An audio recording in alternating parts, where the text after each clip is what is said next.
Gabriel Gallegos. Saludos a todos aquellos seguidores de Hacktivac Ministries, en especial a nuestra comunidad latina. El día de hoy queremos compartir con ustedes uno de los artículos más impresionantes que podemos tener en nuestra tienda virtual. Te invitamos a que te quedes y a conocer más del modelo tridimensional del templo.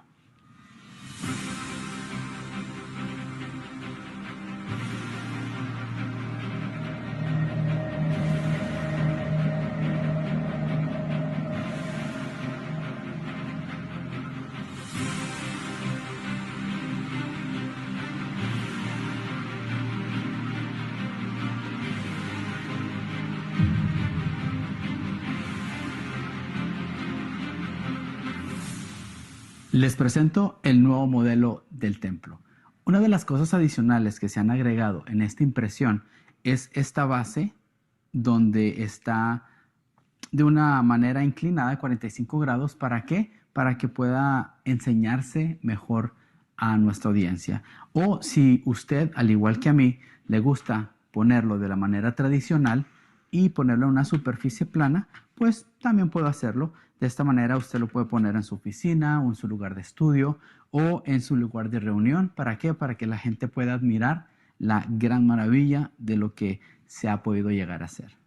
Ahora les voy a invitar a que me sigan acompañando para mirar las siguientes adiciones que se le han agregado a este nuevo modelo.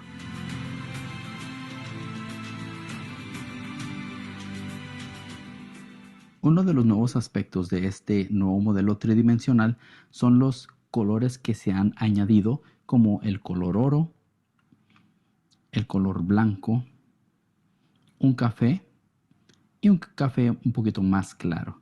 Podemos mirar el color blanco en los 15 escalones que están en el atrio de las mujeres, como también en las 4 lámparas. Podemos mirar el color blanco en el misbeach, en el altar, como también en los 2 escalones que están entre el ulam y el altar. Podemos encontrar este color blanco también en estos pequeños mikvaot o también baños de inmersión que se han añadido. También podemos apreciar en el misbeach, el altar, se agregaron a color las 3 fogatas y en el centro podemos encontrar de color café más claro las cenizas del altar. Otro de los buenos beneficios de este modelo es de que los edificios adicionales, el techo puede ser removido.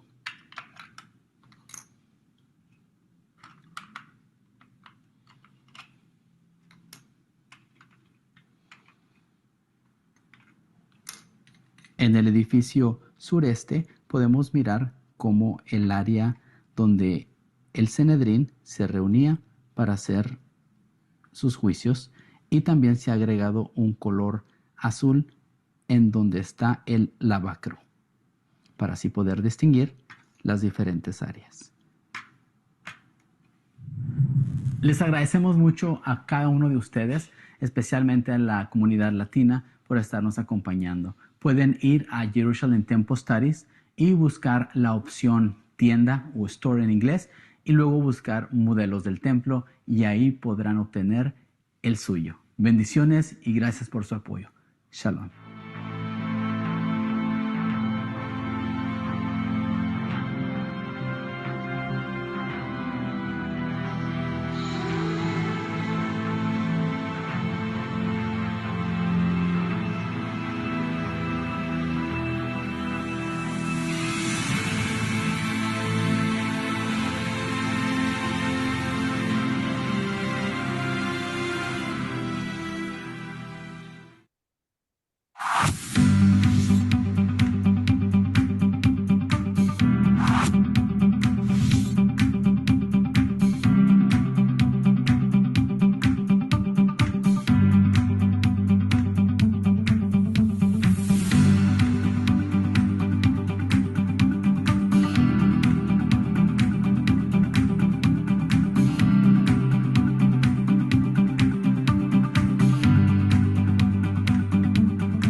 nombre es Gabriel Gallegos. Saludos a todos aquellos seguidores de Active Back Ministries, en especial a nuestra comunidad latina.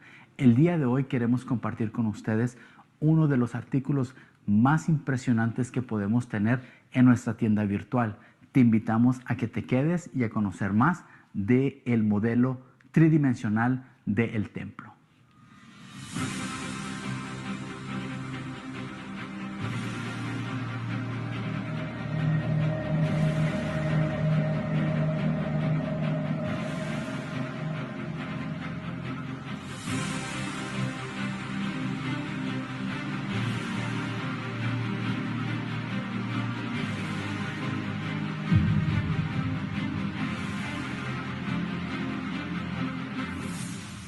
Les presento el nuevo modelo del templo.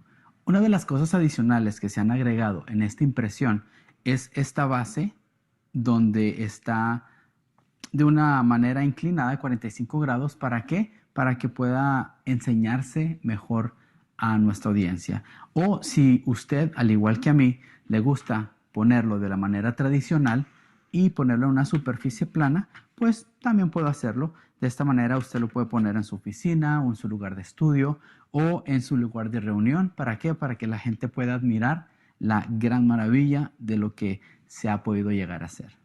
Ahora les voy a invitar a que me sigan acompañando para mirar las siguientes adiciones que se le han agregado a este nuevo modelo.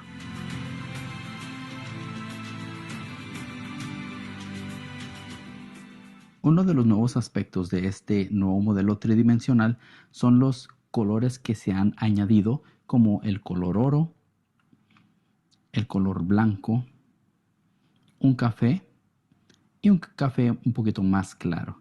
Podemos mirar el color blanco en los 15 escalones que están en el atrio de las mujeres, como también en las 4 lámparas. Podemos mirar el color blanco en el misbeach, en el altar, como también en los 2 escalones que están entre el ulam y el altar. Podemos encontrar este color blanco también en estos pequeños mikvaot o también baños de inmersión que se han añadido. También podemos apreciar en el misbeach, el altar, se agregaron a color las 3 fogatas y en el centro podemos encontrar de color café más claro las cenizas del altar. Otro de los buenos beneficios de este modelo es de que los edificios adicionales, el techo puede ser removido.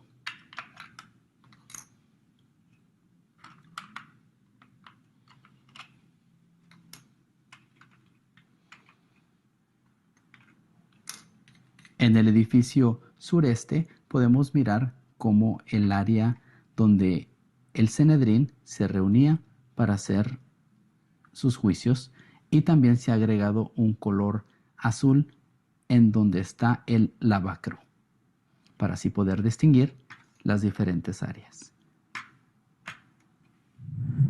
Les agradecemos mucho a cada uno de ustedes, especialmente a la comunidad latina, por estarnos acompañando. Pueden ir a Jerusalem.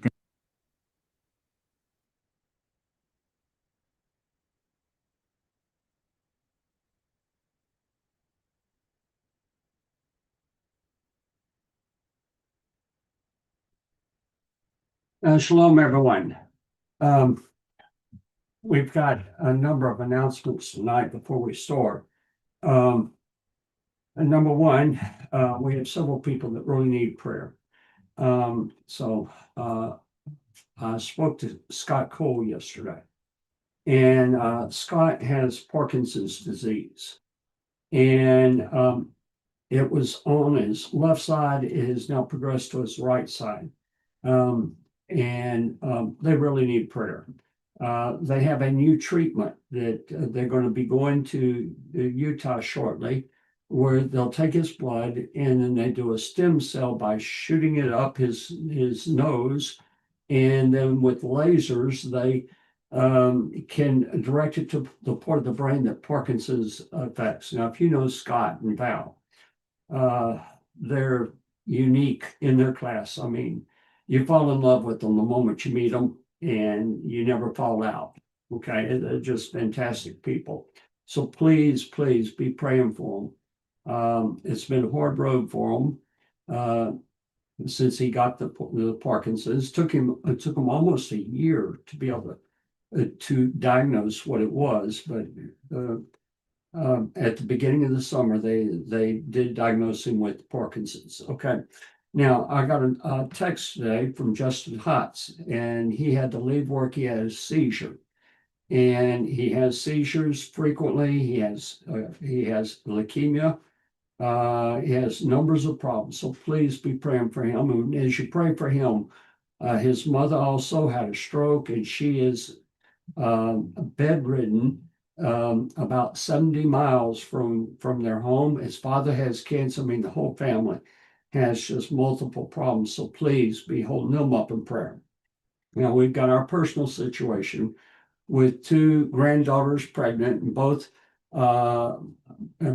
sets have problems with our son Jacob and his wife Caitlin. Their baby is due towards the end of January, and they've already been able to detect that the baby has heart problems. Within hours to a few days, they'll have to do an open heart surgery on her, and it can be one of two different things. One is worse than the other, so we're praying that it will be the lesser of the two, and that everything goes smooth. Okay, and so please be praying for them. That's Jacob and Caitlin. And then we also have David and Brandy. David works for the ministry. They're very hard pressed, but Brandy has been diagnosed with diabetes. And first they said gestational diabetes, and they came back and said, no, she has diabetes. And one of the big things is that she hasn't been gaining a whole lot of weight. Okay. And so please be praying for them. And they have a number of financial difficulties as well. So please be praying for that. Now, I need some favors from you. First off, we need to climb the ranks in Facebook and YouTube. And what happens is they base how many times they will share with other people, put on their Facebook, on their YouTube, by the number of likes, comments, shares, all of these things. And so if you're on Facebook, if you would be maybe even more than once, maybe several times, if you're enjoying the presentation, if you're learning something, then if you would hit the like button, and that really, really, I'm told that has a big impact. Okay. Also, follow us so that they can send you the messages of when we're streaming. If you're on YouTube, be sure to subscribe. I failed to mention to the likes. Now, excuse me, the shares. Okay. I got a little note here. Old age is all I can say. Another thing that helps us is comments. The more you comment, the more it kind of moves us up. And remember, we have started doing questions. I take about 5 minutes, even sometimes 10 minutes, to answer people's questions. So as you're going through, if you think of something, if you're wondering about something, put that question in and we'll try to get to it. And so one last thing is that the last few years have been very, very hard on the ministry. We have been struggling to survive. Year-end donations are coming up. If you're going to make a year-end donation, please pray about supporting us at this time. It would greatly help. Okay, now we're talking about the 15 Shirim Hamaalot. Okay, Shir Hamaalot is one song. The 15 is the Shirim, and one of the things that I do, and the reason that I do this, people get tired of it. A lot of you have been following me for years, and I repeat and I repeat and I repeat. And we might go through a message 2 or 3 times before we really get, to significant progress. There's a reason for that. The reason is, I'm going to show you this book. I was going to show it to you anyway. This is called, if you can see it, this is called the Torah Anthology. This is on Psalms, but right here, I love this title, Mayam Loez. Mayam Loez. This is the ways of our people. And there's a story behind it. There was a false prophet that rose up, and his name was Shabbat Zvi. And give me a second. I'm going to show you a book. I have to go get it. Give me a second.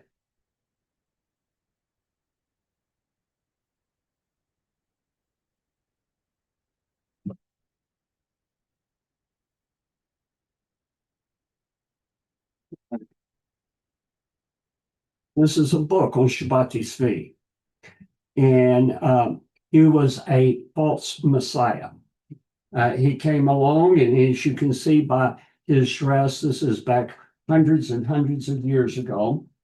And Shabbat Zvi was in the Mediterranean, and his years were 1626 to 1676. Okay. And everybody believed he was the Messiah. I mean, it was just, he had this following, and crowds would follow him.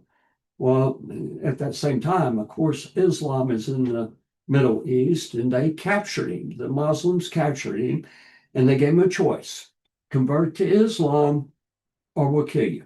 And he converted. When he converted, Judaism and the Jewish belief went straight down. 100 years later, the rabbi that started Mayam Loez, okay, again, he toured the Mediterranean. His name was Rabbi Yaakov Kuli. And he toured the Mediterranean to see the state of the Jewish people, and he was shocked. Not only were they not observing the commandments, they didn't even know the commandments. I mean, in 100 years' time. And so he came back, he was quite a scholar, and he decided to write a commentary that one who knew nothing. Okay. It reminds me during Passover where we have the 4 sons, and the bottom one is the one who doesn't know what to ask. Okay. And then at the top, the wise son, the one who knows everything. Okay. And so he wanted to write with that range, to those who didn't know, to those that knew a lot. A commentary that these could follow, they could understand, and these would find things that they thought they knew everything, but there was more. And so I fell in love with Rabbi Kuli's work. He did 8 volumes on the book of Bereshit, 4 volumes, and 4 volumes on the book of Shemot. Each volume is about yay thick. And he passed away. And his students picked up his work, and it was amazing because you could not tell where his work stopped and their work began. But the ways of our people are a tremendous commentary. And there are 5 volumes on the Psalms. Now, I repeat, because we have new people that come in. We have people, when we say Shir Hamaalot, they have no idea what we're talking about. Or if we say Tehillim or Bereshit or any of these things, when we get into principles, we have this thing that we think like non-Jews, okay? Because we are non-Jews. We think that way.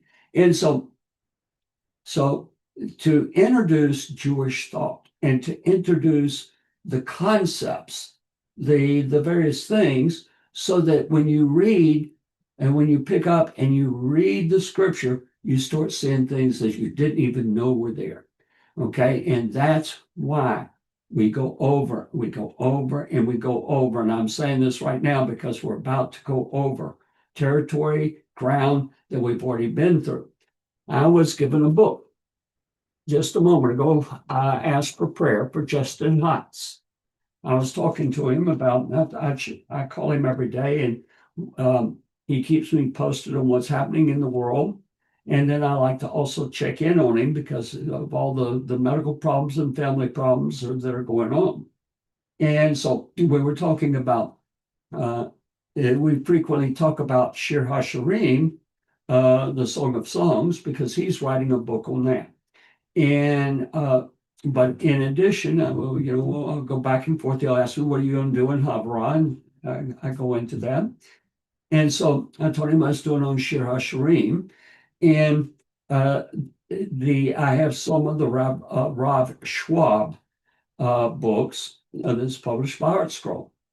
And he said, "But do you have the Rav Schwab on selections of Tehillim?" Okay, I didn't have this.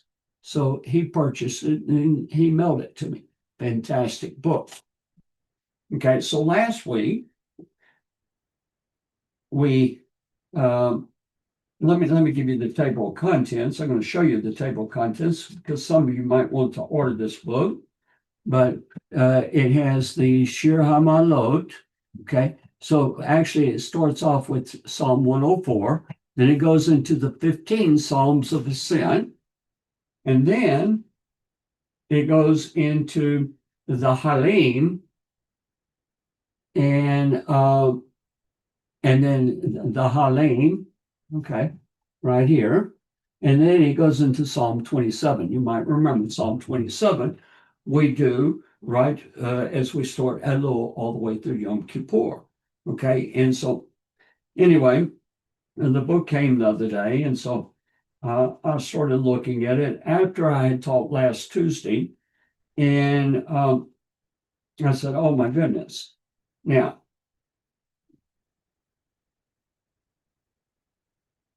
I'm going to bring up my slides, but before we do that, I'll tell you what. Give me a second, and I'm going to put these up on the projector.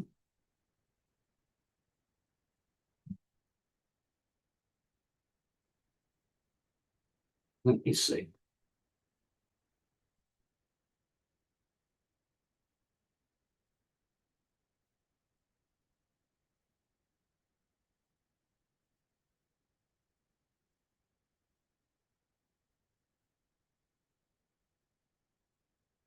Maybe I am, and maybe I'm not.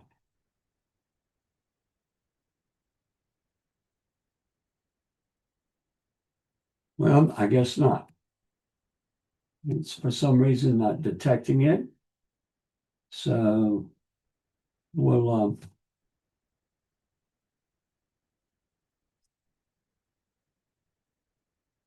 just bypass that. And I'll show the books right here. Again, this is the Rav Schwab on selections of Tehillim.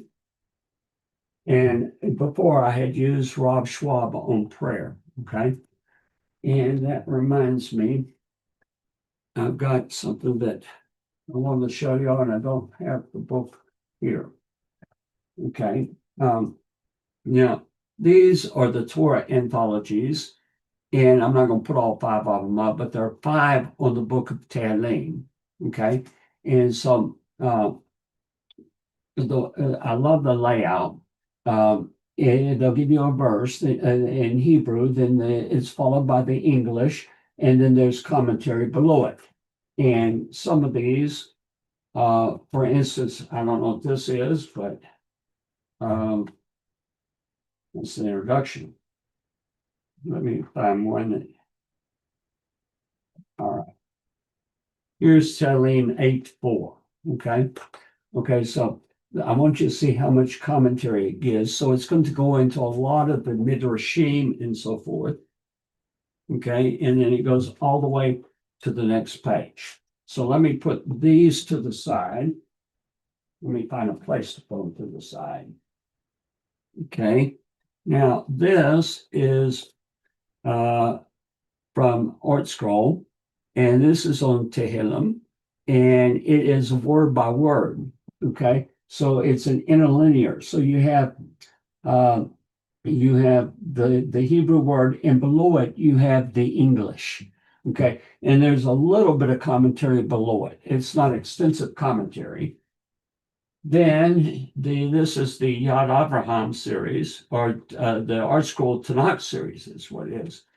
There are 2 volumes, and both volumes are this size, and you can see how big it is. And you'll have the Hebrew here, you have the passage here, and then this will be the commentary on it. Now, it doesn't read as easy as like the Me'am Loaz, but it's great on giving you a word or a phrase at a time and then referencing you to other sources. All right, now I want to show you something else. This, you can see, I've had this for a while. In fact, this was one of the first sets I bought, and it's 2 volumes. And this is published, okay? You have to look here to see, but it's called the Midrash on Psalms, okay? And so, volume 1, this is by Broad. Let me spell Broad for you. It's Braude, and it's from Yale University. And the first volume goes through Psalm 72. Then, of course, the second volume will go from Psalm 72, 73 through Psalm 150. Okay, now let me get this back over here. And but that gives you some materials to work from. Now, I talked to a rabbi friend of mine this morning, and we were talking about the triennial cycle of readings, and which was done during the time of the temple.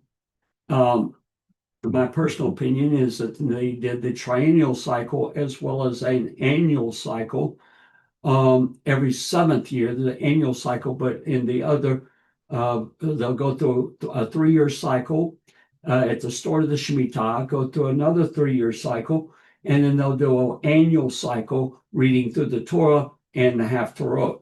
But in the triennial cycle, they read from the Torah, from the Nevi'im, the prophets, and from Ketuvim, the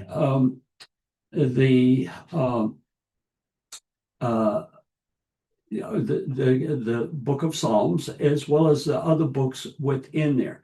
Primarily, the other books will be read during the various Hagim, okay?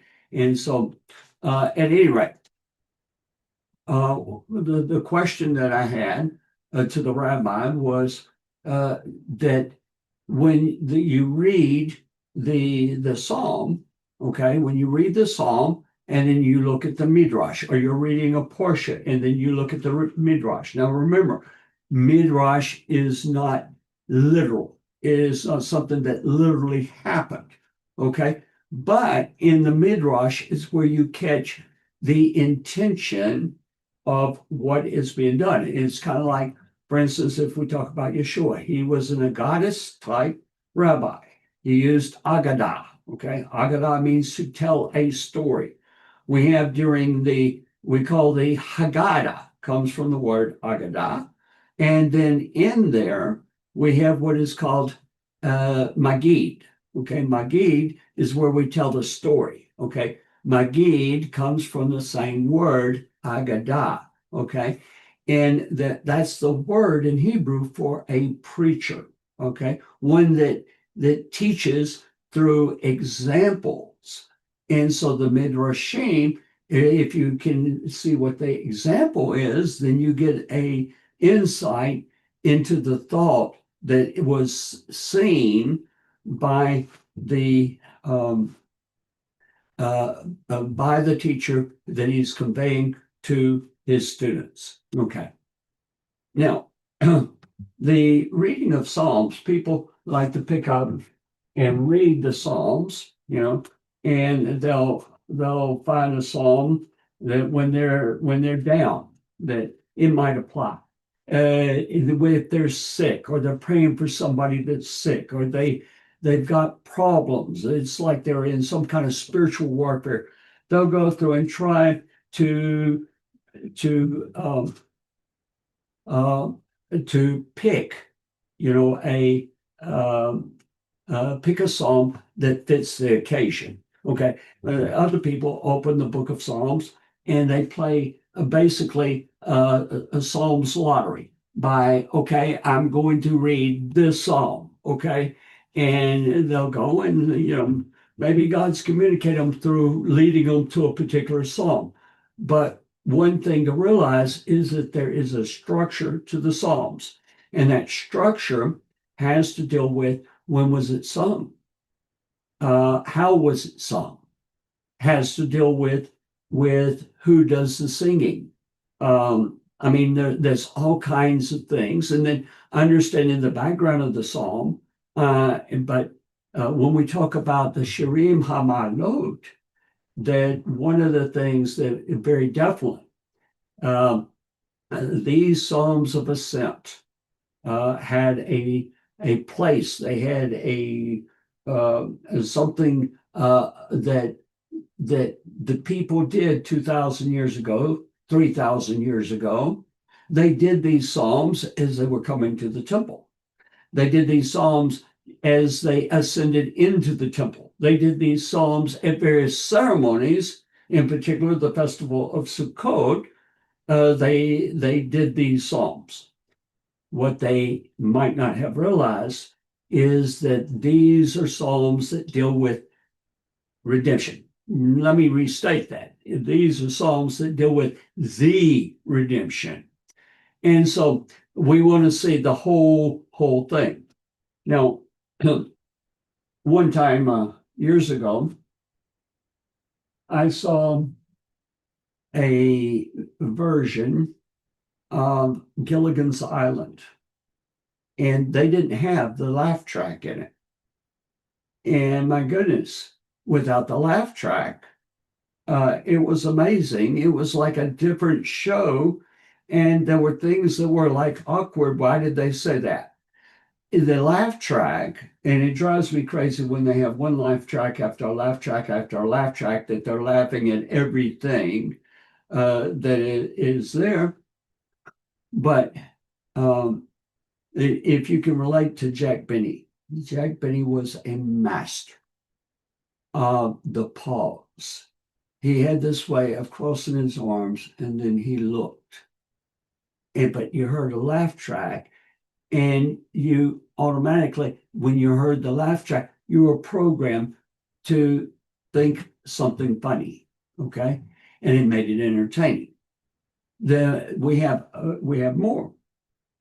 We have the actions that are done as the songs are being sung. There are certain songs that are going to be sung as different actions within the temple or within the various ceremonies that are associated first with the temple, but then were done after in the homes. Okay, and so locking into that. Now, we are in a very hard time, and it's going to get much harder. Just think of how much the world has changed in the last 2 years, 3 years, 4 years. Tremendous, even 5. We're coming up on 6 years since COVID hit. And my goodness, everything that has happened, we are living in the last days. Okay, we're at the time, and we see more of the bad than what we see of the good. But we need to have something. We need to have a tool chest that we can reach in and take out the right tools. We need to have a weapon, spiritual, that we can be armed in order for the days that you and I live in. Okay, the things that are happening right now and the things that are coming. And so that's why I wanted to do the 15 Shirim Hamaalot. Okay, now Give me a second here. I want to get my slides kind of ready.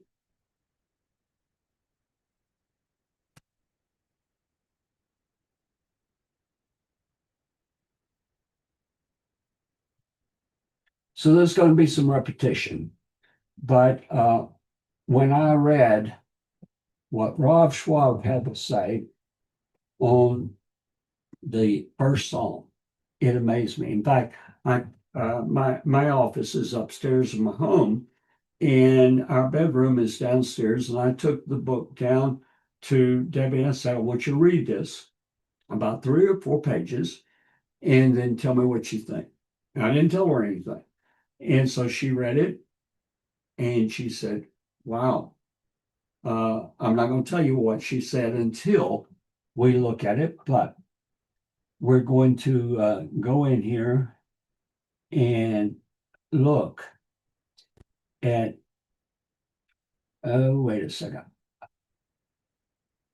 I've got to do something first.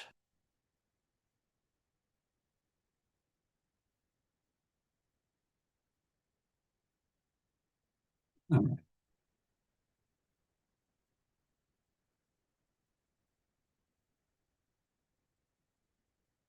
Okay, now.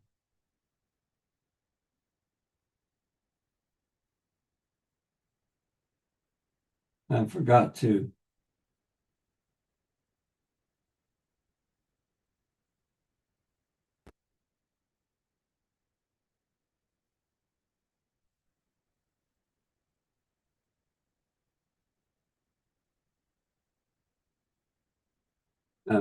Hopefully now we can get.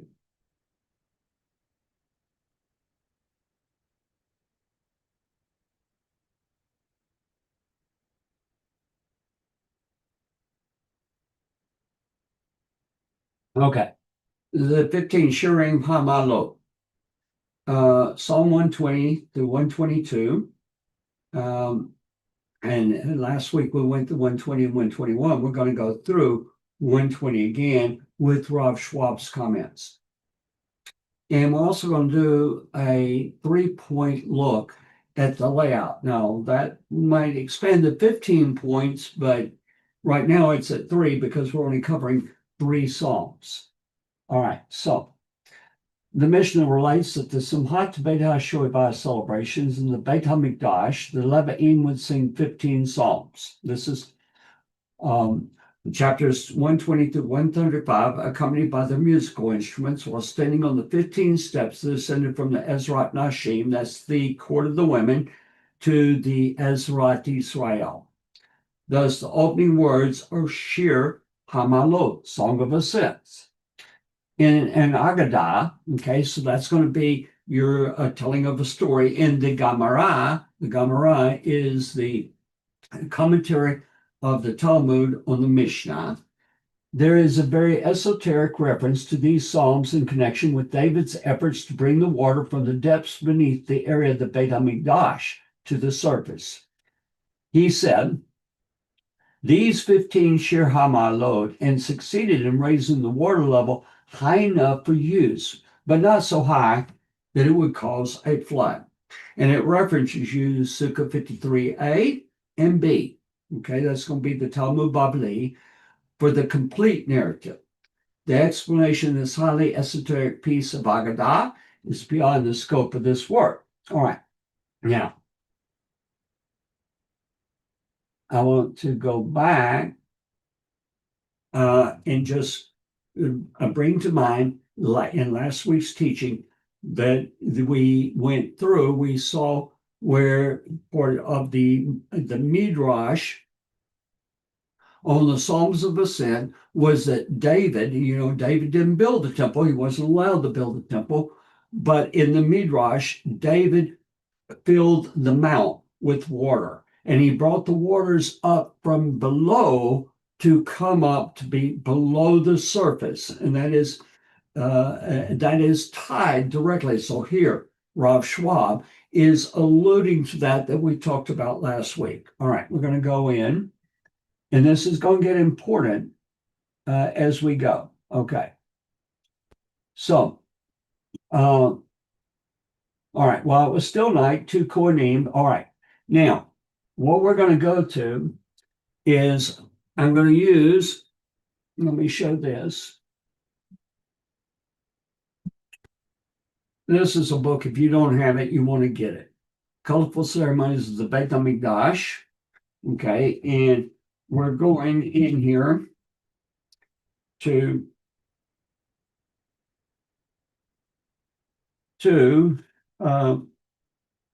page 153. I want to show it to you.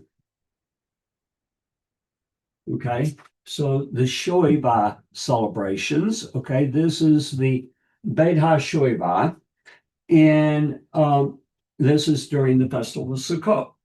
Now, it's during the Shoiva celebrations, okay, which is called the Simchat Beit HaShoiva. Okay, now, I laid this out different than it is laid out in this book. Where we started is going to be here is page 1, and then page 2, the bottom of the page, and then we're going to go from there through these pages to the end of the chapter, and then we'll go back and pick up the first page and a half. Okay. The reason that we're doing it different from the way that the book is because, first off, it's during the Simchat Beit HaShoiva that the primary music of that time is going to be the Shirim Hamaalot. Okay, and so that's a factor you want to write down in your notes. Okay, because there you want to see the ceremony that's going on. And what does this ceremony communicate? Now, the ceremony has everything to do with water, And so it is where they're rejoicing because they have poured out the water and the wine over the altar. And so this is remember David, the Agidah, the Midrash that we just referred to about David brought the water up. Now you'll remember also that this is prophecy of the last days. Okay, it's prophecy, and that we've taught on this numbers of times about how that from the temple will go out water. This literally is in the Tractate Midot of the Mishnah. It's talking about the water gate, and it says there's a stream of water that comes through it. And it has two meanings, that the Kohen Gadol, the high priest, that carries the water, goes through that gate to conduct the Shoiva, the Beit HaShoiva, the water pouring, the wine pouring over the altar.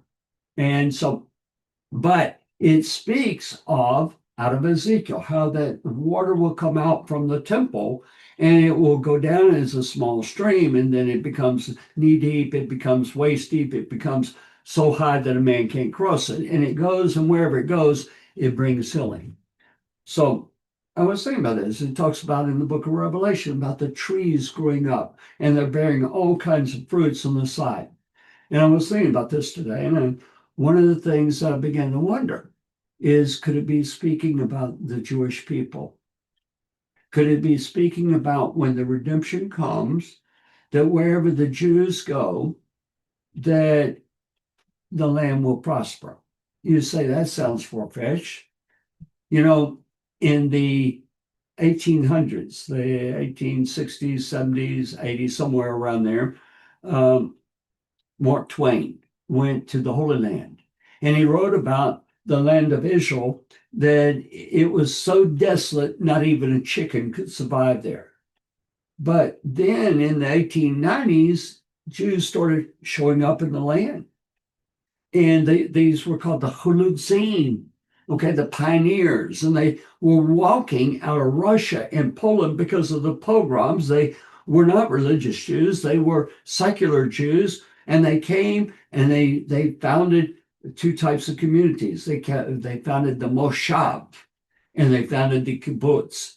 And in the Moshav, The community had communal equipment like tractors and harvesters and all kinds of things. And whereas on the kibbutz, they had a different system. It was that everything, your home and everything, was owned by the kibbutz. But both systems, they began to plant and the land began to flourish. And they did all kinds of things. And the land now bears tremendous fruits. What if the prophecies of the streams going out or in the redemption where the Jews go and those that follow Torah, where they go, that the land begins to become fruitful and bountiful. Okay, and so now we got to look at the ceremony to understand the Psalms, because we're going to have this pattern that comes out here. Okay. And I'm talking so much, we're not going to have time to get through the slides I have prepared. Okay, so, all right. While it's still night, two Kohanim with trumpets emerge from Shor Nicanor. Okay, so they're coming out of the Shor Nicanor. That's going to be this particular gate right here. Okay, well, you can't see. They're going to be coming out of this gate right here. And then let's go. The famous copper gates above the 15 steps. And the 15 steps are related to the Shirim Hamaalot. At daybreak, these Kohanim sounded Tikiat, Turat, and Tikiat on their trumpets to signal the beginning of the Shoivah procession. Okay, so the Shoivah procession, Kohanim and throngs of people are going down from the Holy Temple Mount, and they're going down to the Shiloh pool to draw a golden flagon of water. Then the column marched through the Ezrat Nashim courtyard to collect water. As they reached the lower gate at the eastern entrance, the Kohanim again trumpeted a Tikiah, Teruah, Tikiah. The whole Shoivah procession now turned back to the west so as to face the Beit HaMikdash. Then they chanted from Ezekiel 8:16, when our ancestors were here, they stood with their backs to the Hekab, to the temple building, and faced eastward to worship the sun. But we bow down to Hashem alone, and our eyes are directed to him in prayer. When the Shoivah procession reached the Shiloh pool, the pool of Siloam, and today it's called the Siwan, the Kohanim sounded Tikiah, Teruah, Tikiah, not on a shofar, but on the silver trumpets. After the water was collected in the golden 3-log flask, the procession returned northwards by a more direct route toward the upper courtyard of Ezrat Kohanim, the priest's courtyard, and they entered through the water gate just south of the Mizbeach. Okay, so they're coming in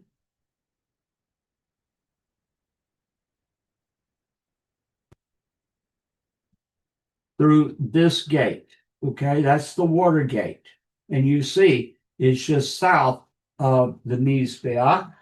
Okay, so let me get my, okay, so it's just south of, let me get this. This is the altar. And they just came through, watch. I'm going to run the skewer through. And let me turn it where you can see. See the skewer? Okay, so they're coming in through that gate, and then they're going to go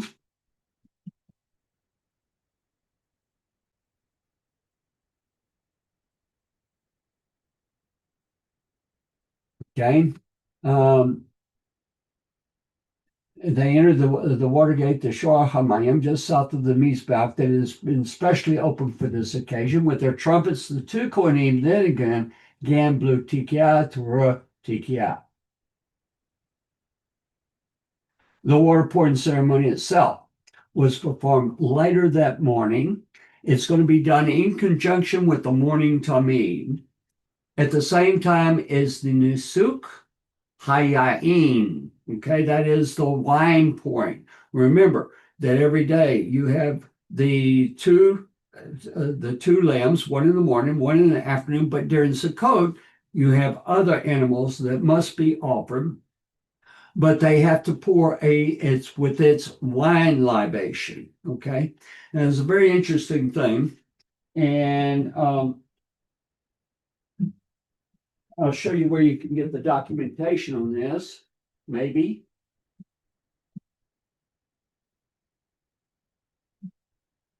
It's going to be in this book.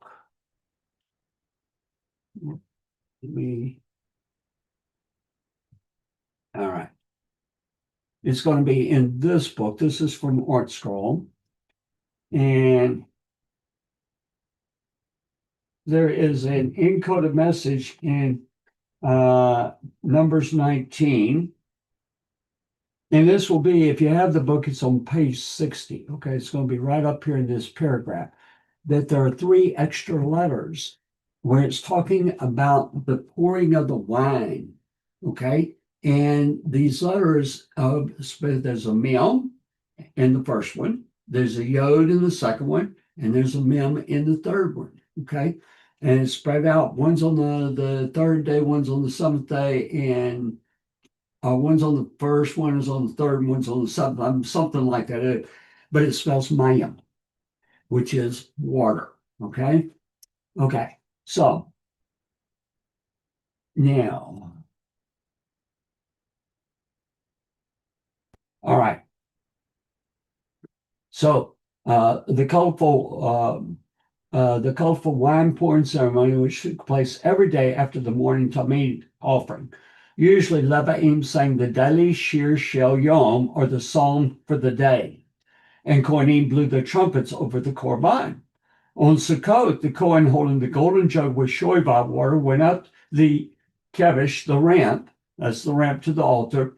When he reached the top, he turned to his left and walked westwards to the southwest corner of the Mizbeach. So he's right in front of the temple building. Okay. And so here were 2 silver bowls set into the Mizbeach next to each other. The nearest one was for the Nisuk Hayaim, the wine offering. And the more western bowl was fixed there for the water pouring ceremony. It had a smaller drain hole so that both the wine and the water should run out at the same time. While this water was being ceremoniously poured, the Kohanim again sounded 3 trumpet blasts in addition to the 9 tikiat of the daily Korban Tamid.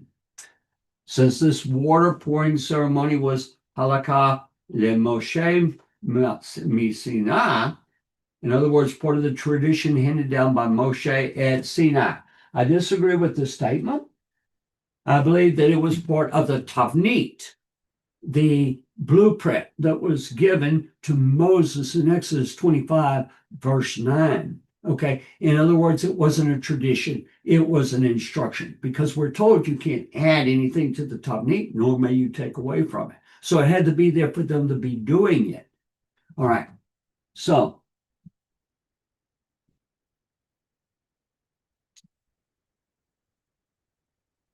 all right. And not openly mentioned in the Torah. It is not openly mentioned in the Torah. The Zatik, or the Zedekim, the Sadducees did not accept it, being a Pixorim who did not believe in Torah Shel Baal. In other words, the oral law. Now, it's expressed in the oral law, but it had to be commanded in that Exodus 25, verse 9. One year, when the Kohen Gadol was a Sadducee, he poured the water over his feet instead of onto the Mizbeach. Now, this is a true event. This was done by the king high priest, Alexander Yoneh, who's one of the last of the Hasmoneans. One year, when the Kohen Gadol was a Sadducee, he poured the water over his feet instead of onto the Mizbeach. Everybody in the Azarah became so angry that they pelted him with their etrogim, and a riot broke out. Ever since then, before the Kohen began the Nusach Hamayim, the pouring of the water. He was instructed to lift his hands high so that it was clearly visible that he was pouring the water onto the Mizbeach. The water pouring ceremony was repeated throughout Sukkot, but on Shabbat, the water was collected earlier and stored in a golden barrel, and no special rejoicing or trumpeting took place. Incidentally, on Sukkot, the mitzvah, the Abba Manim, the Lulav, the Etrog, the Hadass, and the Arba include the Beit HaMikdash. Inside the Beit HaMikdash had different rules then than it had outside. The Torah requires that this mitzvah be performed throughout the entire festival this is important, throughout the entire festival when it is Lifnei Hashem or before Hashem. What that means, that's a very important expression. We have it throughout the Torah, but basically it means in this area right here of the inner courtyard, all of this area. And so before Hashem, it's going to be in this area. And so that's where they did it when the temple was standing. By the way, anything that is Lifnei Hashem on a scale of 1 to 10, it's a 12. Okay. In other words, anytime you see it, then look, because what God just told you, hey, this is important. It's kind of like, neon lights that are flashing on and off. Look at this, pay attention, it's important. All right.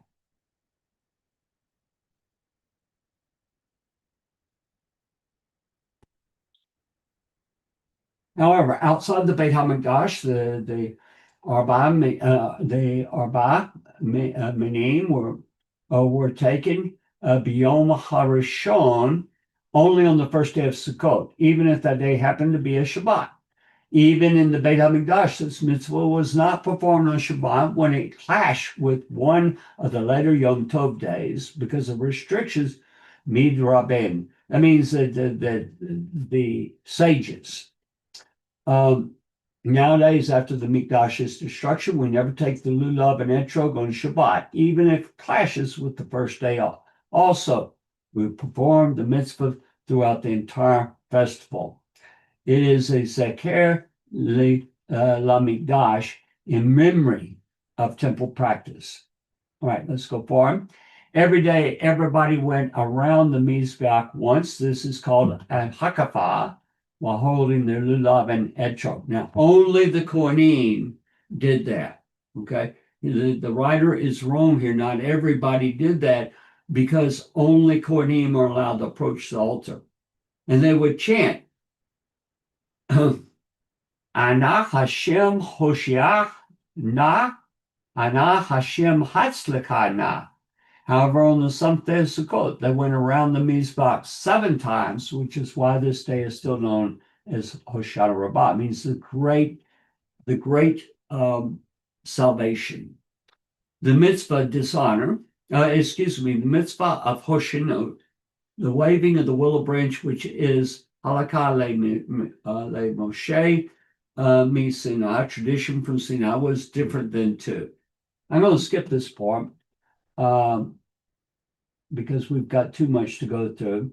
It talks about the willows that are around and that surround the altar. And let's go to here. This is the Shoibah celebrations. So let's stop for a moment. I want to kind of get through this section before we go to break. But in the morning, we pour out the water. Okay, we pour out the water, very important, of what is it's communicating. Why did God set that up? Why is that done? Then we have a ceremony that is joined to it, but we have to go down from this upper courtyard. Okay, now I'm going to show you. I'm going to turn it where you can see. And let me get my little thing there. Well, there are stairs right here. Okay, let me see if I can get to them right there. right here. There's stairs going down. And those stairs are going to drop about 5 feet. Okay. It's not in the model, they look a little, but they're 3.5 cubits. And so 2.5 cubits, which is about 5 feet, a little bit over 5 feet. And so you go down, and then going to go down the 15 steps, which is another 7.5 cubits. Okay, so that's going to be about about 16 feet drop. So between, we're going to drop about 20 feet. We're going down, and at that level, we're in the court of the women. And that's where we're going to have the celebration for the water pouring. Okay.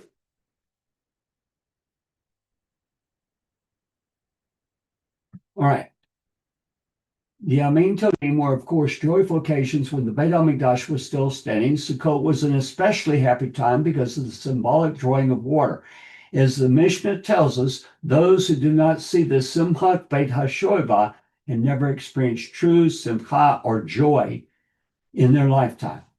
Those unique celebrations took place in the Ezrat Nashim throughout whole Hamoed Sukkot, the intermediate days as well. They began each afternoon as soon as the daily Korban Tamid, the last Korban of the day, had been offered, and continued through the night. Large crowds came to watch the Shoivah festivities. That would be all night long. On Erev Tov, the Kohanim and Leviim prepared for this crowded ceremony by building galleries for the ladies above the Ezrat Nashim. These galleries resembled a series of raised steps and were supported on beams resting on slots cut into the surrounding temple walls.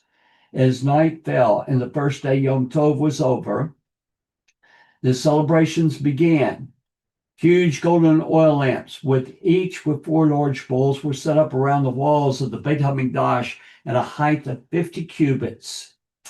Each of these bowls had a capacity of 30 log, which is about 15 liters of 214 gallons of oil. Each night of the Shoivah, agile use of the Kohanim with 30 log jugs climbed up tall ladders, 4 ladders to each lamp to fill these lights. These lamps had their wicks made from worn-out Bigdei Kahuna priestly garments. And when they were lit, they illuminated the entire city of Jerusalem. At the top end of the Ezrat Nashim leading up to the Beit HaMikdash were the famous semicircular steps, 15 steps. Okay, so those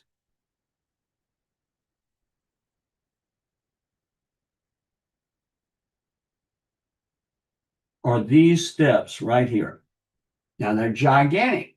Here they look little bitty, but you could probably put about 300 or 400 people on them. Okay, so during this ceremony, the choir of Leviim stood here to sing the 15 chapters of Tehillim from chapter 120 to 134. Each of those psalms was known as a Shir Hamaalot, a song of the steps. The Leviim played various ancient instruments, including lyres, harps, and cymbals. I'm not sharing. I'm going to go ahead and show this flute real quick. Okay, this is the type of flute that they blew. This is an actual working model. It's a real flute, but that is the reed flute. Okay, so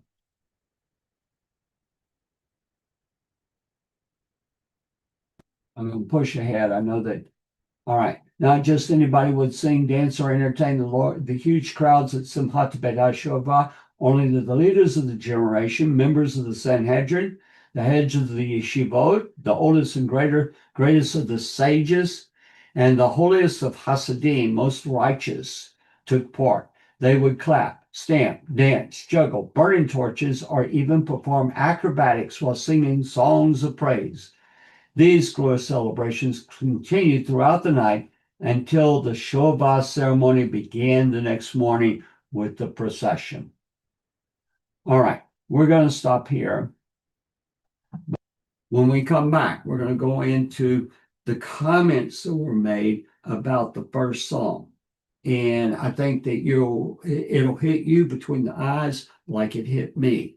Now, I apologize for going through so much that so many of you have heard so many times, but this time it's appropriate because we're going to tie it in to the Shirim, Hamaalot, and what they are communicating. Okay, we'll be back in just a few minutes. So let me get this set up.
Shalom, mi nombre es Gabriel Gallegos. Saludos a todos aquellos seguidores de Active Ministries, en especial a nuestra comunidad latina.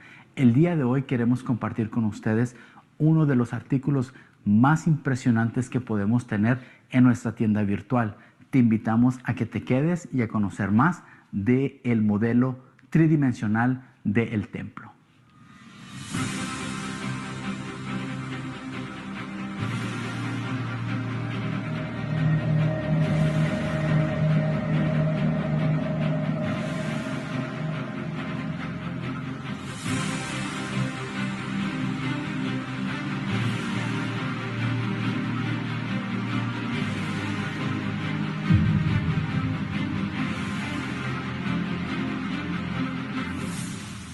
Les presento el nuevo modelo del templo. Una de las cosas adicionales que se han agregado en esta impresión es esta base donde está de una manera inclinada de 45 grados. ¿Para qué? Para que pueda enseñarse mejor a nuestra audiencia. O si usted, al igual que a mí, le gusta ponerlo de la manera tradicional y ponerlo en una superficie plana, pues también puedo hacerlo. De esta manera usted lo puede poner en su oficina o en su lugar de estudio o en su lugar de reunión. ¿Para qué? Para que la gente pueda admirar la gran maravilla de lo que se ha podido llegar a hacer. Ahora les voy a invitar a que me sigan acompañando para mirar las siguientes adiciones que se le han agregado a este nuevo modelo.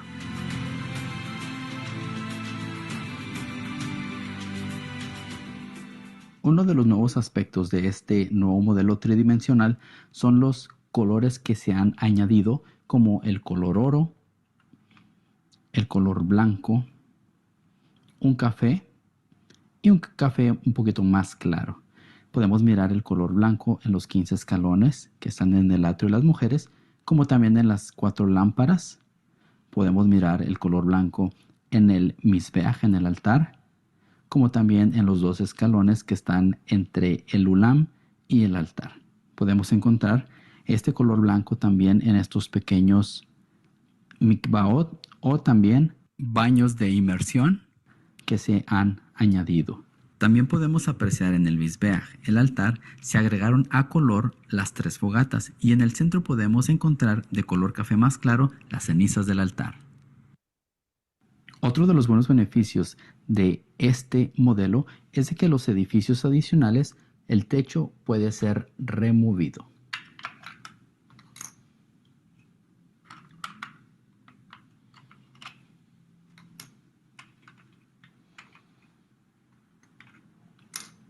En el edificio sureste podemos mirar cómo el área donde el Sanedrín se reunía para hacer sus juicios, y también se ha agregado un color azul en donde está el lavacro, para así poder distinguir las diferentes áreas. Les agradecemos mucho a cada uno de ustedes, especialmente a la comunidad latina, por estarnos acompañando. Pueden ir a Jerusalem Temple Studies y buscar la opción tienda o store en inglés y luego buscar modelos del templo, y ahí podrán obtener el suyo. Bendiciones y gracias por su apoyo. Shalom.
All right.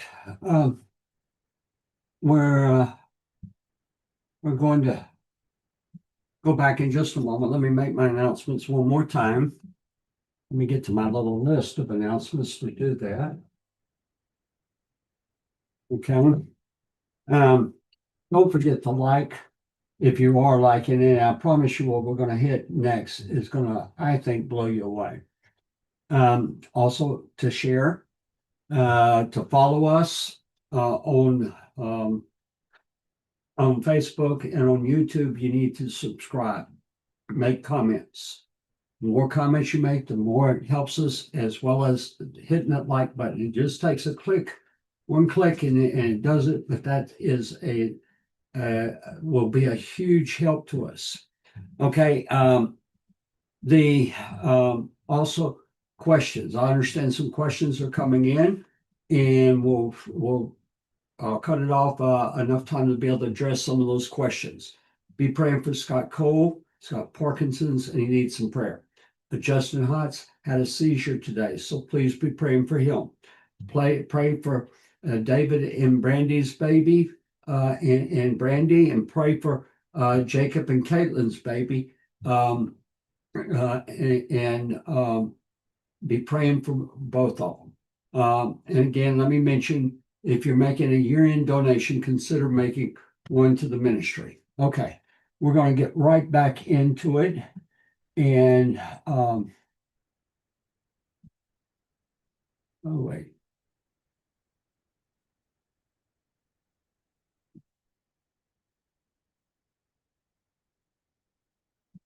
Okay, now we can get back into it.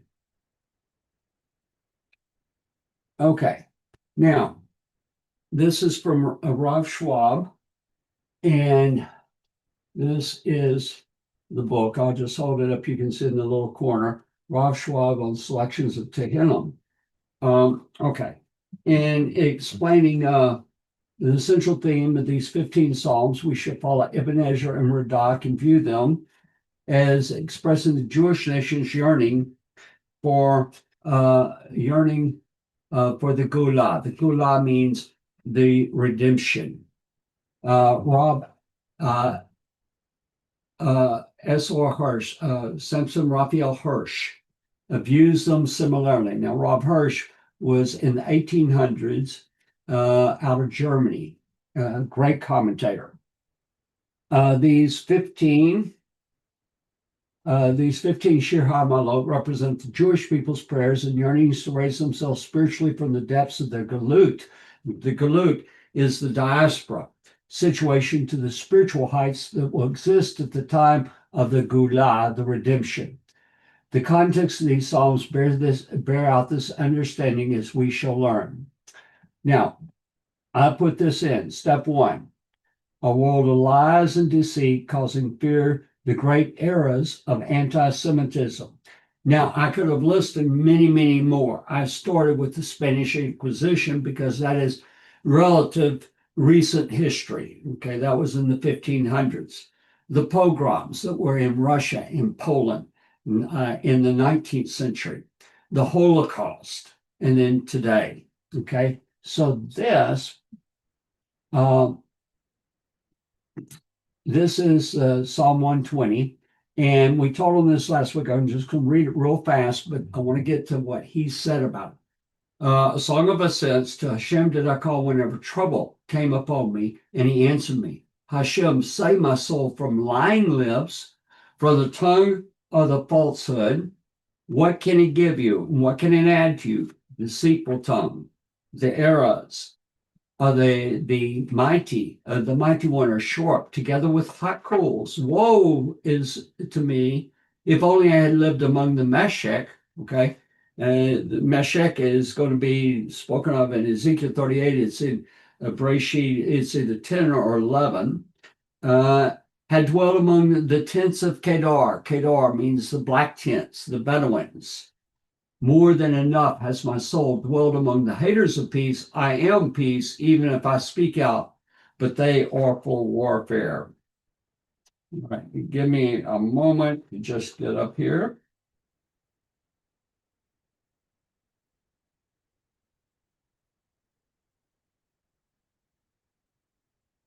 All right.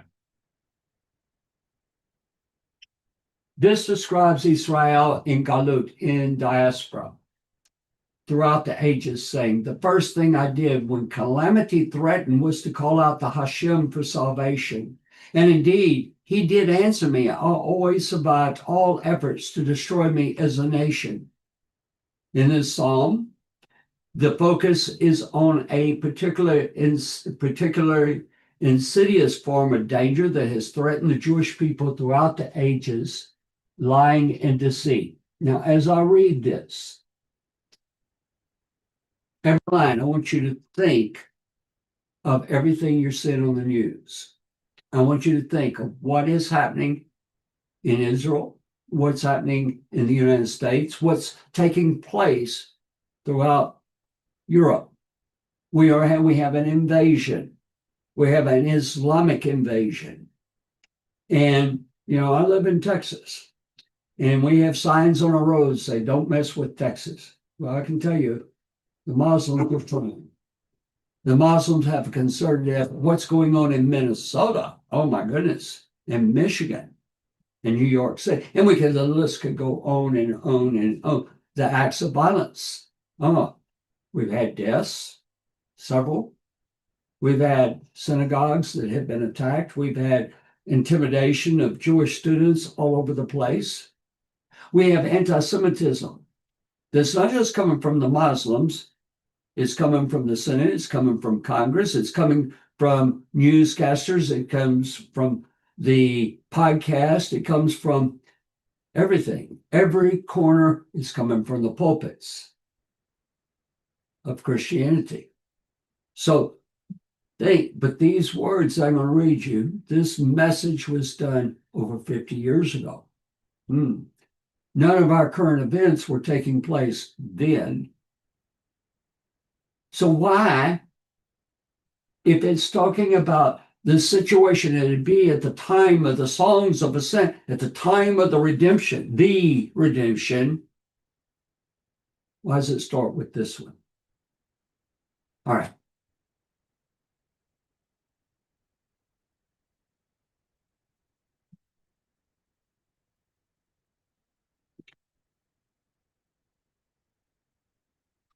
The psalmist continues, Jew hatred and anti-Semitism throughout the ages were always based on falsehood and lies perpetuated against the Jewish people. So the tefillah, the prayer referred to here, is for protection against the big lie, which, if repeated often enough, is believed by the masses and becomes the basis of hatred and persecution. The lie begins. The lie begins with, I want to be able to see with Lishon. No, I got the wrong place. Shafat Sheker, blatant untruths, and culminates in Lishon Romaya. I have a misspelled word there. A language of deceit in which the people are deceitfully influenced to act out their hatred, whose origin is based on utter falsehood. The most blatant example of this is, of course, the Nazi propaganda machine that incited German people and their sympathizers against the Jewish nation and resulted in the murder of 6 million Jewish men, women, and children. Rav Simpson Raphael Hirsch, explains that this psalm refers to the latter stages of the Galut. Hey, that's our time. The latter stages of the Galut, in which the Jews no longer live among primitive wild tribes and savages, whom they found themselves after the destruction of the Beit HaMikdash, the temple, toward the end of the Galut, the dispersion. The Jews will find themselves living among highly developed nations whose lifestyles are civilized and whose people are educated, modern, and sophisticated. Walking around with a cell phone in your hand. This has been evolving for several hundred years, during which the world has become increasingly sophisticated. However, this civilized world is permeated by by Shek. I think it's Shek. Yeah, Shekar and Ramiah. That's spelled backwards. Lies and deceit. People are afraid. People are afraid to speak the truth. Business and politics are often based on scheming and deceit, in which one endeavors to get the advantage over the other. The truth is considered a necessary casualty in the struggle for power and influence. In this world, truth has become a rare commodity. Wow. Hello. This situation is not new. Entire world philosophies and religions are based on sheker, lies, and these lies have deceived. And again, this is going to be misspelled. That's why in Romania, masses of people. I'm sorry, I thought I did a better job on putting the Hebrew in. So in the psalm, the Jewish people ask HaKadosh Baruch Hu, that's Hashem, to save them from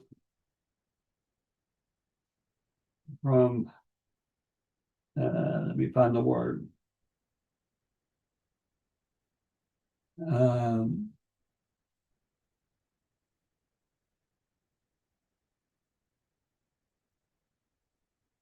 All right.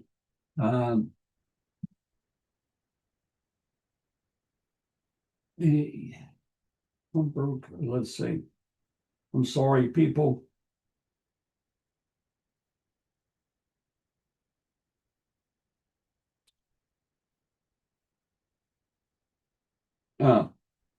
Oh, this is interesting.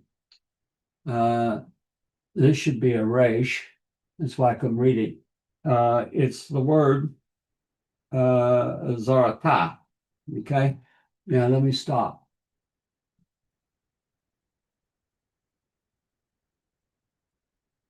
Sarat in Hebrew is leprosy.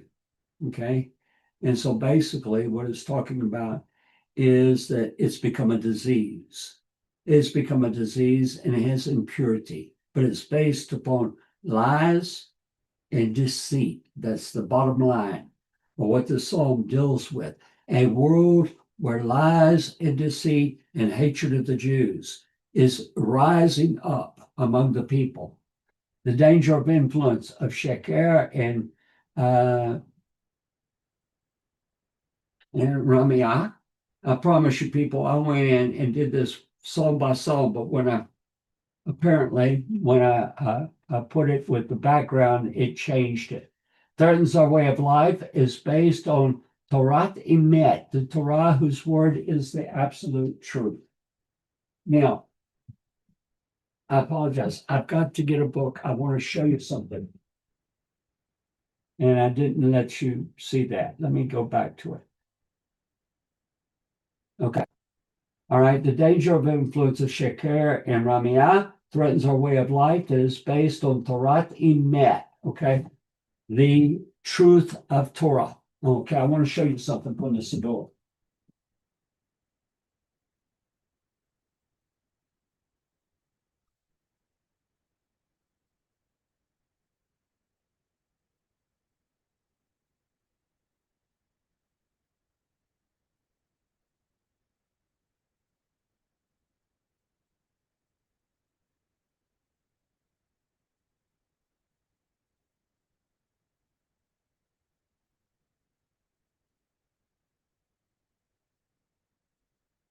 All right. My Siddur was downstairs, but I want to go and get it in the Shacharit service.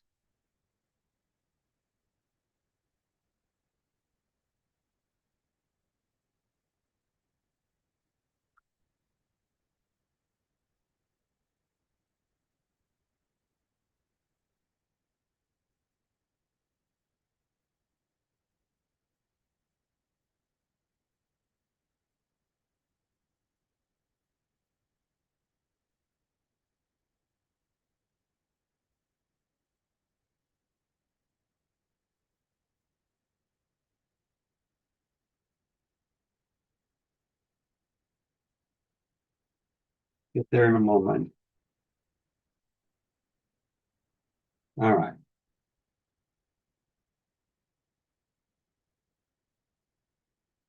Okay. So when we start the Shachari, the actual Shachari, we start with what's called the Baku. Okay. So here's the Baku. And this actually comes from a call of the choir in the temple. And we start the Shema service. And so we go about 4 or 5 pages and we come to the Shema. Okay. So here's the Shema. And there's 3 paragraphs. So here's paragraph 1. Here's paragraph 2. Okay. And here's paragraph 3. And paragraph 3 ends with the word emet, which is true. Okay. Then we'll turn the page. And you see this right here. Okay. It says Veyatziv, Veinakom, Vekayam, Veyashar, Veinaman, and it goes on.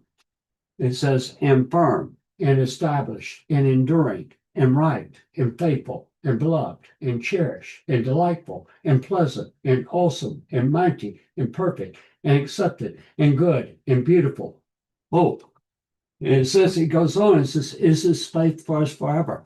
There are 15 adjectives about God right there. Well, we said the Shema, and now we're on the 15 steps. Now we can hear in our ears the choir is singing the 15 Psalms of Ascent. And we start going in truth. And we say, truth is the enduring God and our King, Rock of Yaakov. We say, true and faithful and irrevocable law. True, you are the Lord our God and God of our ancestors. True, you are the master of your people. True, you are the first, you are the last. True. And it goes on, and then it's preparing us for saying the Amidah. Okay. Now, what I want to communicate, the Siddur is not just, pick it up and you read a prayer. It's that every word, every phrase, everything is supposed to take you, and you're hearing all the songs that are being sung. You're watching the action that is taking place. And so we go back and we're going to look right here at, see, the Siddur is not just a book about prayer. It is a book that takes you on a journey with God. Okay. It takes you on a journey. But you have to know the elements. You have to know the ceremonies. You have to have that understanding of how things are going. Okay, so now let's go back and we say, however, today we live in a highly civilized and sophisticated world. The danger we face is lies and deceit. Shekar Ramiah. Misleading philosophies and ideas that rob the Jewish people of the truth of Torah. The psalmist now speaks figuratively to the deceitful tongue as if it were a person. What lasting benefit will you gain through lying and deceit? Untruth may prevail for a while, but will not be permanent because it stands on shaky ground. There's a folk saying, Shekar ein lo tagilah. Falsehood has no feet. The Gemara says that each of the 3 letters of Sheker is as written in the Torah script stands only on 1 foot, as opposed to emet, truth, whose 3 letters are firmly grounded. And this was commented on 2,000 years ago in the Talmud, Tractate Shabbat 104a. Entire world governments. United Nations, Turkey, Spain, all these nations that are turning against Israel and the Jewish people, religions, not only Islam, but even Christianity. And philosophies have been built on untruths. Eventually, structures that were built on Shekar, lies, have collapsed. This is true not only for the world at large, but also for the Jewish world. The Jewish world has likewise developed ideologies and philosophies that were based on lies, falsehoods. In our gains, experiences, we've had many movements that claim to come in God's name. However, in reality, they were just betrayals. To name a few, they were the Zedekim, that's the Sadducees, the Karaim, the Karaites, and the false Mashiachs, the false messiahs that arose from time to time. He continues his speech to the deceitful tongue, saying that not only will sheker, lies, and ramiyah not endure deceits, but its purveyors will face a horrible punishment. We're taking the Gebarah here in accordance with Rashi. His second explanation is a reference to Hashem, HaKodesh Baruch Hu. Eventually, all those who are the purveyors of falsehood, misleaders of the Jewish people, and those whose lives are lies will eventually have to face in this world or the next those sharpened arrows in whatever the form these arrows may take. Gela Toramim, in their demise, is not sufficient to atone for their sins. They will have to face the hot coals of Gehenna. Achai, woe is me, the Jewish nation cries out. Woe is to me that in my galut, in my diaspora experience, I've been thrust among those who preach lies and deceits, false ideologies that are appealing and difficult to resist. The psalmist is saying, if I had to be in galut, I would much rather live among the primitive and nomadic peoples of Meshech and Kedar than among the sophisticated people who preach lies and deceit. At least among these primitive tribes, while there are overt dangers, there's no subtle dangers such as untruth or appealing false ideologies. Speaking for the Jewish nation, the psalmist says, I've had more than my share of living with those who hate peace. I would rather dwell among primitive people than in a sophisticated and cultured society where everything, political life, the value system is based on untruth. This culture is in effect, Shona Shalom. It has created the opposite of peace. Because if there is no emet, truth, based on Torah values, there can be no shalom. The leaders attempt to make peace, but are ineffective because there is no truth, no emet. Peace that is not based on truth is impossible. Without truth, emet, people are just fooling each other.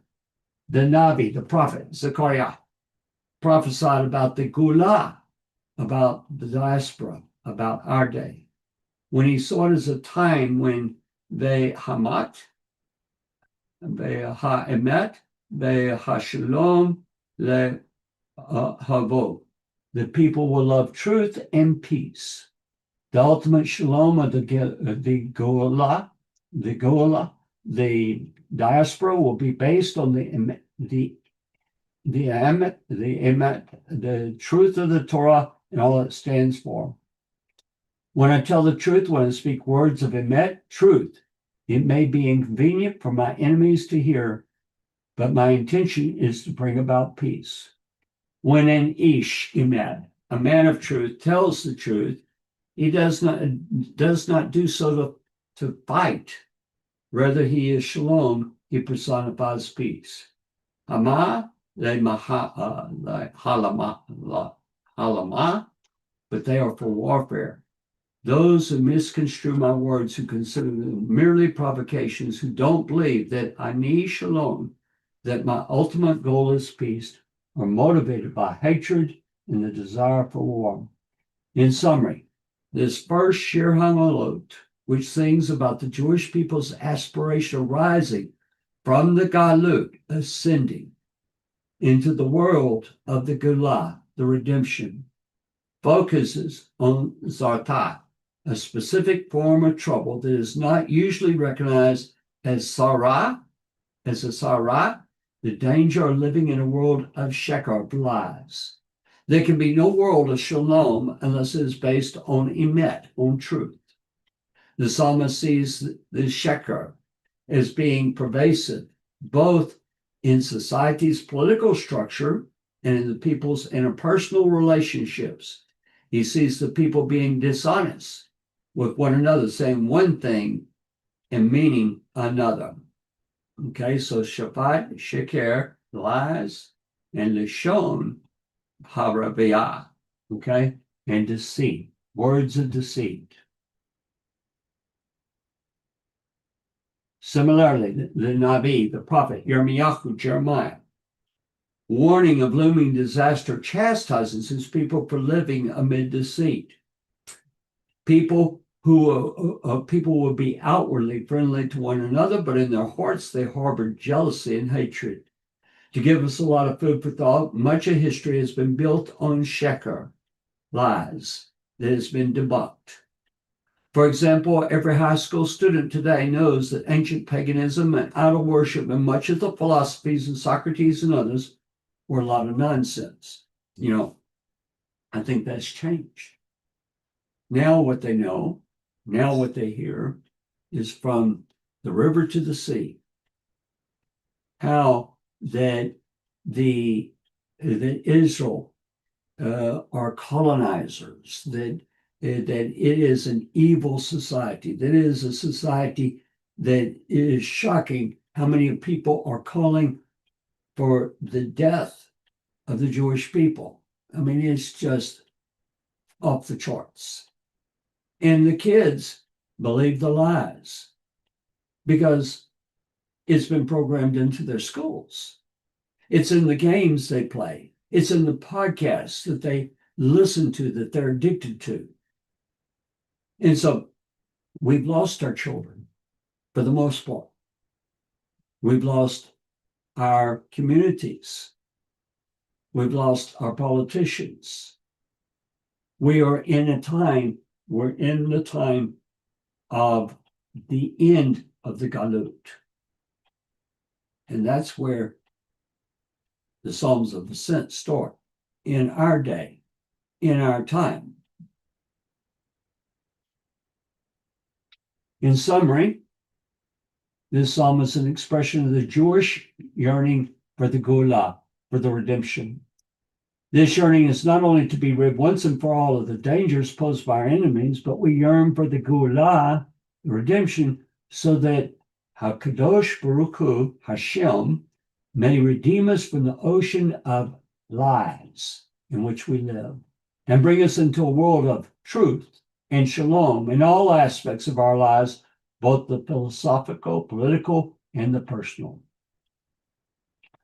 We suggest that the reason this psalm was chosen to begin this series is because it deals with the pervasive problems of the lies and the evil words of deceit, which is the overriding concern of the Jewish nation in diaspora. This is so because lies and deceit present an essential danger to both the physical and the spiritual survival of the Jewish people. So said the Nazis, the big lies. There's nothing under the sun.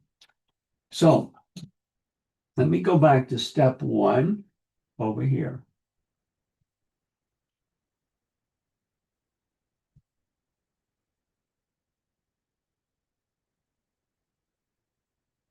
Step 1, a world of lies and deceit causing fear and the great eras of anti-Semitism. So we come to the second psalm. We're not going to do anything but read it tonight. We talked about it last week.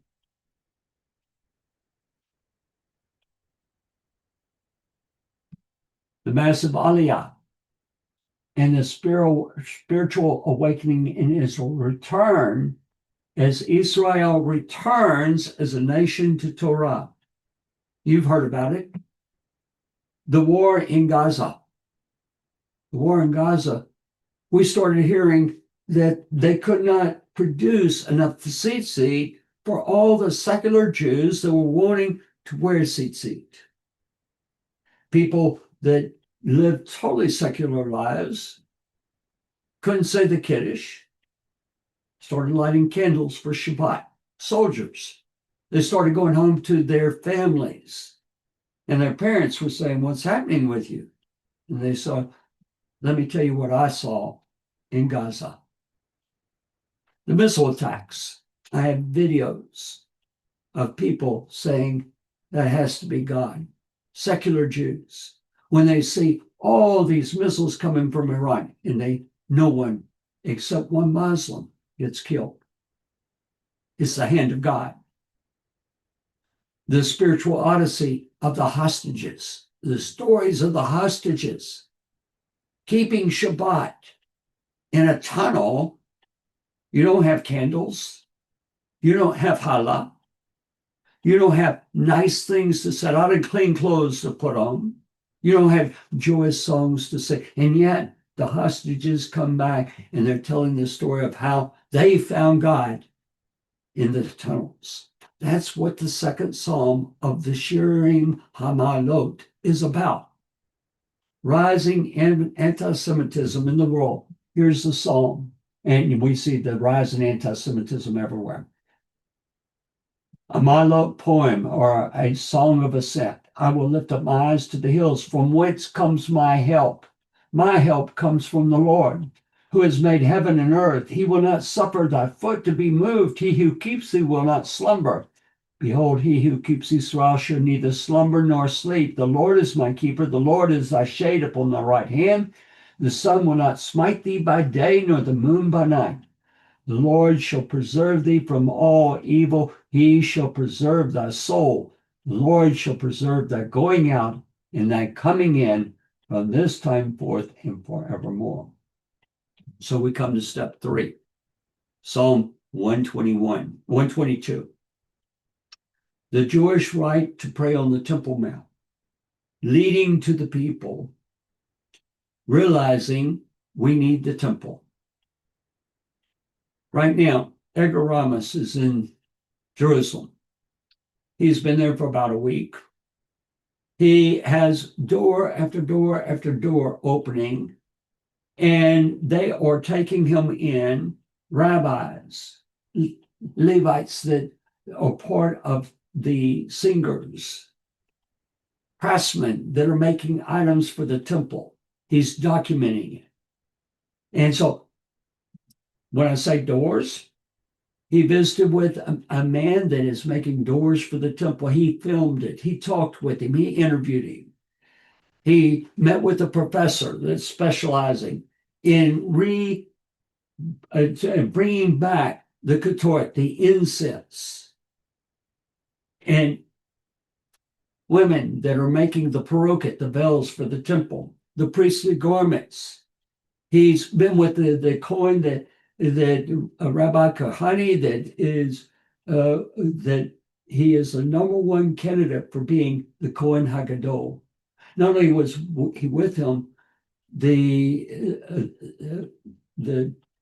this priest took him down to the practice altar, down by the Dead Sea. He sent me a video of him walking up the altar. Edgar, the Sanhedrin. He's meeting with members of the Sanhedrin.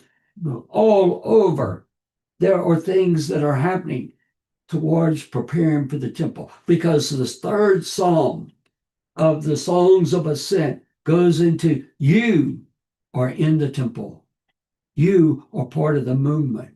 The Kohanim being taught the rituals of the temple, they practice. I mean, literally, they go and they practice every aspect of every priestly job. The Levi'im learning songs. I have a video of Levi'im that are walking on the Temple Mount, and they're singing the Levitical songs of the temple, the way they were sung in those days and at that time. And the door has been opened to Edgar to go back. And he doesn't have time on this trip. It's just packed, one after another after another. But they have groups of Levi'im that are learning how to say, not the way it's sung in the synagogues, not the way that you say, how they even know. God's restoring it. That's how. God's restoring everything. The Paradama, he met with Rabbi Azariah, who is the leading authority on the red heifer. And we're going to read the psalm in just a moment. Our feet have been standing within your gates. Okay, this is Psalm 122. Hamaalot poem or a song of ascents of David. I was glad when they said to me, let us go into the house of the Lord, holy temple. When our feet stood within thy gates, O Jerusalem. O Jerusalem, built up a city that is compact together. There the tribes used to go up, the tribes of the Lord. And I'm going to stop sharing. I've got two stories to tell. One of them you've heard, 1967. The Colonel Matigour comes to the Lion's Gate with the paratroopers. Immediately, snipers are shooting at them. They run to a door, a gate, and it's shut. They run towards it. It's about 50 yards away at that form, and they burst through, and right in front of them is the Dome of the Rock. They know they're on the Temple Mount. No one is inside. It's empty, but they're there. And Colonel Gore calls out on his radio, Horhabayit is in our hands. And nobody, no answer, nothing. And he calls again a second time, and they hear screaming and yelling. The reason that it was quiet the first time is they couldn't believe it. They were in shock. And then they started yelling and yelling and yelling. Well, the radio announcer, he came on and he quoted this psalm. He quoted this verse. Our feet have been standing within thy gates. That's what the people, when they got to the temple, they would sing that line. When they went in, they sing this psalm as they're going up. Our feet have been standing within thy gates. Now, one of my favorite verses is the next verse. O Jerusalem, Jerusalem, built as a city that has come back together. Now, notice it says, there the tribes used to go up when? At the Shlosh Regalim, at Hakamatza, at Shavuot, and at Sukkot. And when they would go up and the people were singing, and they were singing these psalms of ascent, there is the earthly Jerusalem, but there is a heavenly Jerusalem, and the earthly Jerusalem rises higher. It ascends, and the heavenly Jerusalem comes down, and it meets it. And they are in the presence of the heavenly Jerusalem as they're in the earthly Jerusalem, right in the Holy Temple. That's what the psalm is about. But you have to have it. That first, you have the affliction. Step one. You have the anti-Semitism. You have the lies. You have the deceit. You have even the murders and the synagogues that are being trashed and all the things. And you can't believe what's coming out of the mouths of people you trusted. And then, but it's this same time, next psalm, the people are turning to God. It starts in Israel. What we're told in Romans 1:16, to the Jew first and then to the nations. It has to start there, and then it goes from there out. And it has to be a movement within the people. We need the temple. We need the temple, and not 20 years from now. We need it now. We're not going to have it unless we're prepared for it. So we have doors, we have incense, we have songs, we have veils, we have all these things. We have all of it, and every day there's more that are joining. It's growing. It is just getting high. Oh, it's the Psalms of Ascents. We're going up the ladder. We're ascending up the ladder as we go. Let's go back to the Psalm, and I want to give some time for some questions. All right. All right. There the tribes used to go up, the tribes of the Lord, an appointed practice for Israel to give thanks to the name of the Lord, for there are set thrones of judgment, the thrones of the house of David. Pray for the peace of Jerusalem. Those who love thee shall prosper. Peace be within thy walls, and prosperity within thy palaces. For my brethren and companions' sakes, I will now say, peace be within thee. For the sake of the house of the Lord our God, I will seek thy good. All right, now I'm going to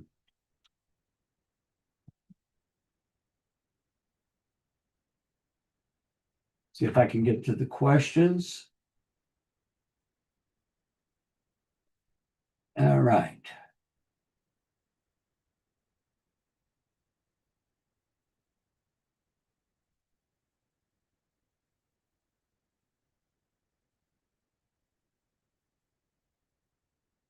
All right.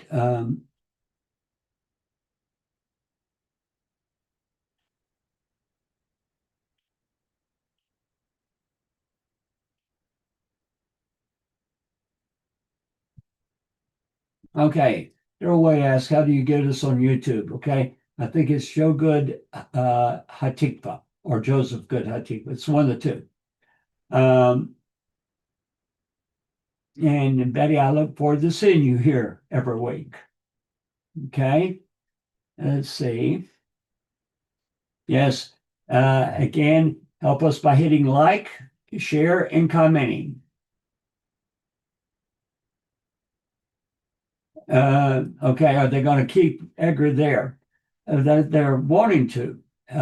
He's having dinner Thursday night with Aliyah Berkowitz, and Aliyah Berkowitz invited him over, and Edgar said, "I don't want to put you out," and he said, "No, I'm a chef. I used to be a chef, and it's going to be my pleasure." Okay, all right.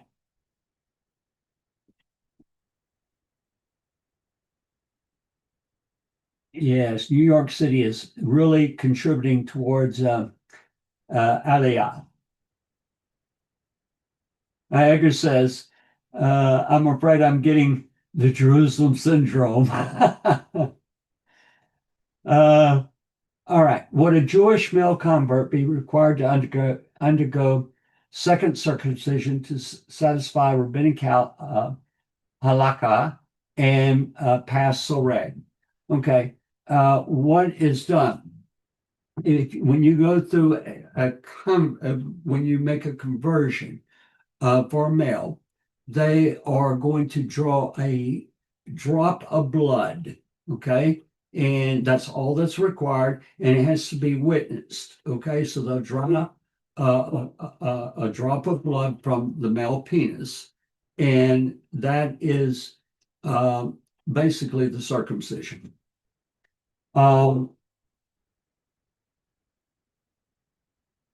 Yeah, if I don't know if a man hasn't been circumcised before, okay, as a child. Um, all right.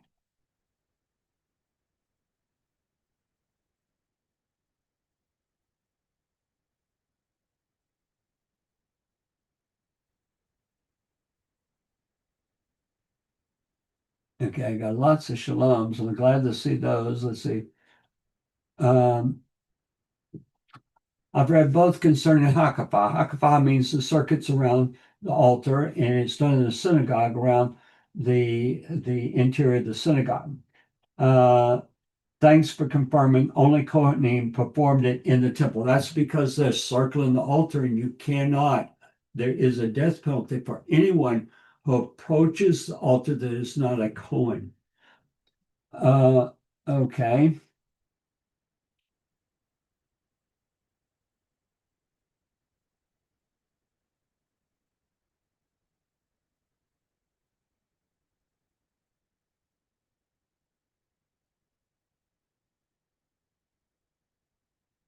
Okay. And Teresa Anderson says that she liked what we did on the Siddur. The Siddur is you're supposed to literally as you go through everything that you're doing is to respond to something else. So you want to, for me, whenever I get to the 15 adjectives and the thing on the emet, I mean, it's been there in my Siddur. I do it all the time, but I never knew why do we do it. And it has to deal with the first psalm, not being lies, not being deceit. And so we are walking in truth. And see, you want to be in that frame before you start bringing your Hamaalot, okay, your petitions before God.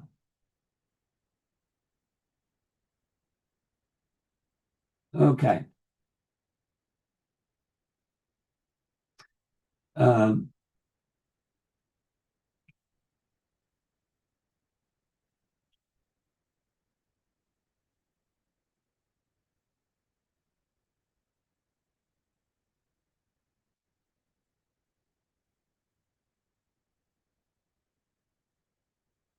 Yeah, there's a link here for the YouTube, for those of you. Okay, a comment by Teresa Anderson. There are exciting times, but scary also. I feel like when the mayor-elect takes his position, there will be a big shift. Do you have thoughts on this? Absolutely. I believe that we're going to see increasing violence. And I really I fear for what's coming. I think that there are going to be various places, but anywhere in the country, I think there's going to be violence. And I think that New York City is going to see it tremendously. And Jews need to leave that city.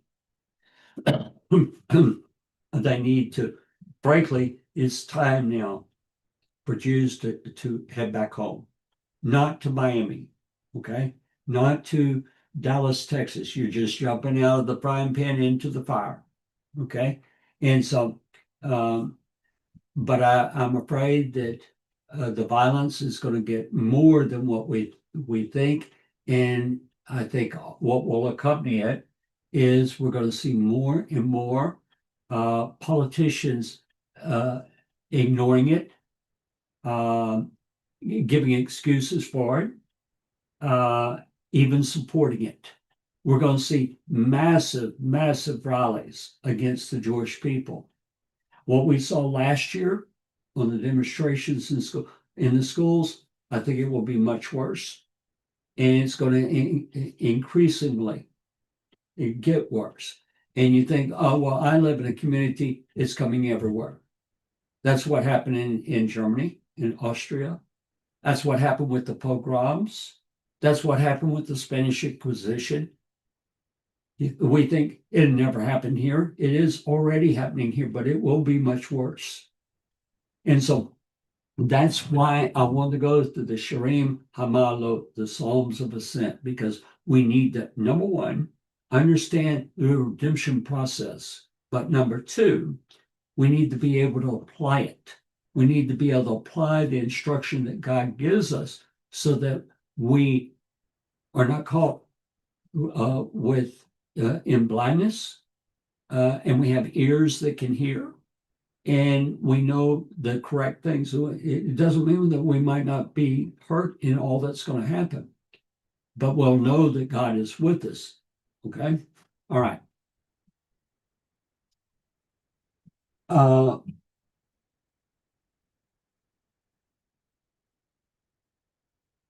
Okay. Well, the rabbinic drawing of blood enforced in the future temple is not found in Mishnah or Jewish secondary temple texts to my knowledge. Well, the thing, if it's not, then it would require full circumcision, okay? Because that is part of being Jewish, okay? So, if a person has been circumcised before, that has been the custom, the way that it was done. I'll try to ask some of my friends who are rabbis that can give a better answer, and we'll see if we can bring it up again. Okay. All right, everyone. Thank you for your attention. Don't forget to like if you enjoyed this, you got something from it. Here's Rod Kuzman. Okay, we were just in New York at a baby naming, and the traffic was terrible. It's bad here, but crazy there. Yeah, well, the traffic is one thing, but the violence is another. All right. Shalom, shalom, everyone.